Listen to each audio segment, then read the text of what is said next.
এই মহিলা তার কাছ থেকে বাড়ি ফিরছিলেন। হঠাৎ তার চোখে একটি বিজ্ঞাপন বোর্ড পড়ে যেখানে তার নিজের ছবি ব্যবহার করা হয়েছে।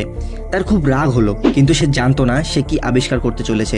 সে বোর্ডের ছবি তুললো, বাড়ি গিয়ে বিজ্ঞাপন কোম্পানির সাথে যোগাযোগ করলো এবং তারা বলল যে তারা যা করছে তা আইনসম্মত এবং তাদের কাছে সামান্নাথা ফুটারম্যানের নামে একটি মেয়ের অনুমতিও আছে।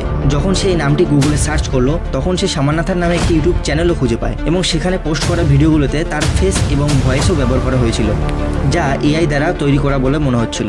যখন সে কপিরাইট নিয়ে সামান্নাথাকে অনলাইনে মেসেজ করলো যে ভিডিও ডিলিট করার জন্য, তখন সামান্নাথা উত্তর দিল যে এটা কোনো এআই ভিডিও নয়, বরং দুজনে একে অপরের প্রতিরূপ। যখন তারা কথা বলতে শুরু করলো তখন তারা জানতে পারলো যে তারা কেবল দেখতে একই রকম নয়, বরং দুজনের মধ্যে অনেক মিলও আছে।